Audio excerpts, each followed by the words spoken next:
Assalamualaikum Habib. Waalaikumsalam warahmatullahi wabarakatuh. Saya ingin bertanya bagaimana kalau ada seorang suami tidak pernah sholat, apa kita boleh minta tolak? Maaf Habib.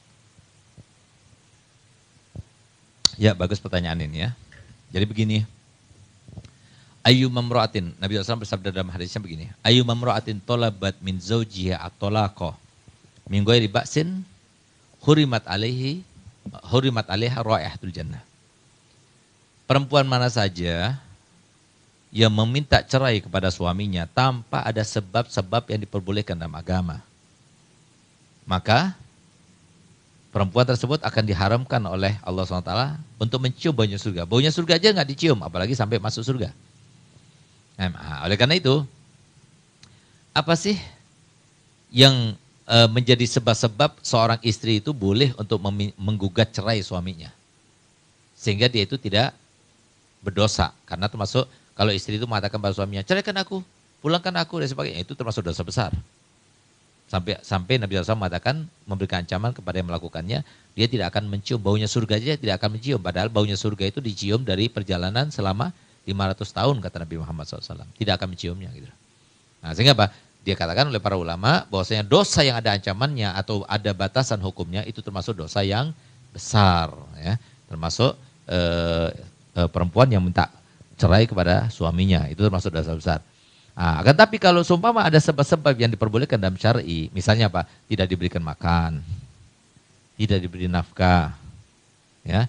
Dohir, kalau batin itu tergantung. Kalau seumpama kira-kira kalau dia tidak dinafkahi secara batin, maka dia akan terjerumus ke dalam dosa, maka hukumnya wajib kepada si suami untuk menafkahinya secara batin. Tapi kalau dohir itu hukumnya wajib. Fem, baik dia itu menafkahinya secara batin atau tidak, tapi yang dohir itu hukumnya wajib. Kecuali kalau dia itu durhaka gitu. Nah, oleh karena itu boleh. Atau si suami itu nggak sholat 5 waktu. Si suami itu suka melakukan KDRT.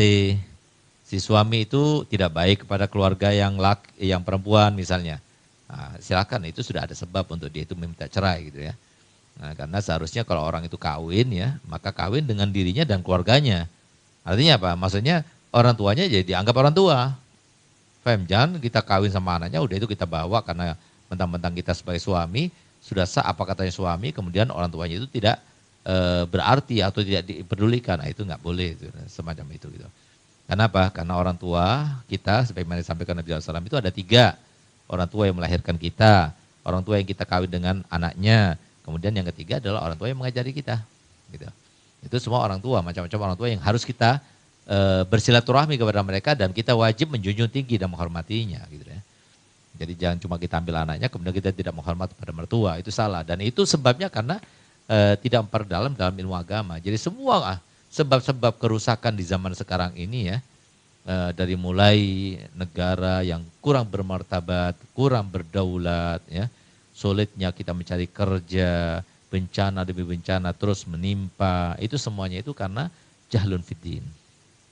Ya, oleh karenanya kalau kita itu mau merubah Indonesia menjadi negara yang makmur, negara yang ditakuti, negara yang bermartabat, negara yang berdaulat, maka nggak perlu kita mengganti presidennya, nggak perlu. Nggak perlu kita mengganti partainya, nggak perlu. Nggak perlu kita mengganti para anggota legislatifnya, nggak perlu. Yang perlu kita ganti itu adalah keadaan kita. Ayo masyarakat yang nggak sholat 5 waktu semuanya. Ayo masyarakat yang biasa melakukan haram, ayo tinggalkan semuanya. Nah, hanya dengan cara seperti itu insya Allah kita akan mendapatkan negara kita itu menjadi negara baldatun thayyibatun wa rabbun ghafur. Oleh karenanya yang harus direvolusi dari tatanan di Indonesia ini adalah revolusi tatanan syariatnya. Walaupun tatanan syariatnya itu bukan harus syariat Islam negara ini, enggak. Maksudnya masing-masing yang menganut agama harus mengamalkan dengan agamanya. Yang Kristen dengan kekristenannya, yang Yahudi dengan keyahudiannya, yang Hindu dengan kehinduannya, begitu pula yang Buddha, Konghucu dan sebagainya. Nah, yang Islam harus dengan keislamannya. Nah, karena ini adalah hukum Allah bukan hukum manusia. Hukum manusia itu setiap hari RUU itu diganti-ganti terus setiap tahun. Nah, karena itu hukum manusia, tapi hukum Allah nggak bisa. Hukum Allah tidak akan berubah, selalu akurat. dan relevan setiap saat, setiap waktu, setiap zaman. Gitu ya. Nah, jadi sangat berbahaya sekali ya. Hati-hati kalau semua tidak melandasi dengan ilmu.